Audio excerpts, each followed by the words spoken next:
আবুল বাশার পৃথিবীর প্রথম মানব, প্রথম নবী, আপনার সময় শেষ, রেডি হন, কি হন, এখন এর কবজ করে নিয়ে যাব। সাইয়েদনা আদম বলে, এখন আসছো কেন? আমার আরো 60 বছর বাকি আছে।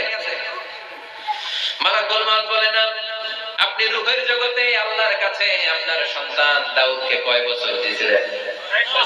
60 বছর। এজন্য 940 বছর আপনার জন্য লেখা। আমি এখন আপনার রূহ কবজ করতে চাই। সাইয়েদনা আদম বলে, আমি মানি না, আমি কাউকে দেই নাই, 60 বছর আমি দেই নাই, আমি আরো বাঁচবো, আমি আরো বাঁচবো, 60 বছর আমি বাঁচবো, আমি কি দেইটাই নাই। যাও।